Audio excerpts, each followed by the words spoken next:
త్రిలోకేశ మహాదేవి సర్వజ్ఞాన ప్రదాయికి దీపం దర్శయామి. దేవేశ లక్ష్మణం భక్తవత్సల. ఓం నమో నమ శివాయ. ఓం భువః ఓం శువః ఓం జగన్నో నమః. త్రిలోకేశ మహాదేవి సర్వజ్ఞాన ప్రదాయకి దీపం దర్శయామి. దేవేశ లక్ష్మణం భక్తవత్సల. ఓం నమో నమ శివాయ. నాగాయ నాగలోకాయ నాగదేవతాయ ఓం నమస్తే నమో నమః. ఓం శివశివకి 2 పూట్ల పూజ అనేది ఉదయం సాయంత్రం 2 సమయాల్లో పూజా కార్యక్రమం అనేది చేయవలసి ఉంటుంది. భక్తుల కోసమైనా నా కోసమైనా ఎవరి కోసమైనా అమ్మవారికి అనేది కైంకర్యాల్లో ఉదయం సాయంత్రం అనేది పూజా కార్యక్రమం చేయవలసి ఉంటుంది. ఆ కార్యక్రమాల్లో భాగంగా సాయంత్రం సమయంలో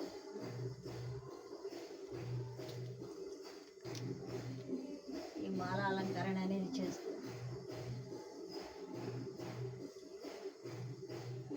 లక్ష్మీదేవికి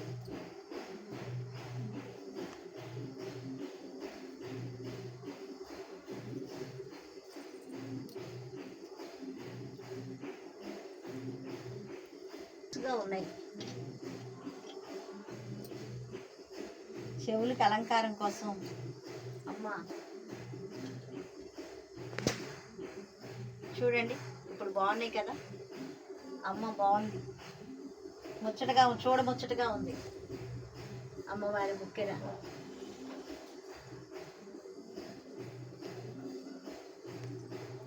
అందంగా ఆనందిస్తుంది. కాళీ మహాదుర్గా మహాలక్ష్మి రాజరాజేశ్వర అన్నపూర్ణ ప్రవరంకే ఓం నమో నమస్తే. నాగదేవతే ఓం నమో నమస్తృభ్యం. ఓం నాగరాజాయ నాగలక్ష్మీ దేవతయే ఓం నమో నమస్తృభ్యం నమో నమః. మల్లెలంటే నాగన్నకి చాలా ఇష్టం. మల్లెలతో పూజ చేయాలన్నా నాగరాజుకి నాగదేవతకి మల్లెలతో చేసే పూజ ఎంతో ఇష్టంగా స్వీకరిస్తారు. అందుకని మల్లెలు తీసుకొచ్చి పూజ చేస్తున్నాను. ఈరోజు గుమ్మడికాయతో ఇంటికి దిష్టి ఎలా పోగొట్టుకోవాలి అనే విషయం మీద నేను మీకు చూపిస్తాను. ప్రతి ఒక్కరూ ఒక బూడిద గుమ్మడికాయని తీసుకొని పసుపు కుంకుమ తీసుకొని ఎలా చేయాలి అనేది చెప్తాను. అది ఆ విధంగా మీరు చేసుకోవచ్చు. ఇంటికి కట్టుకునే ముందు గుమ్మడికాయతో ఏ విధంగా దిష్టి తీసుకునే విధానం అనేది, గ్రహ బాధలు పోయే విధానం అనేది పోతుంది అనేది చెప్తున్నాను.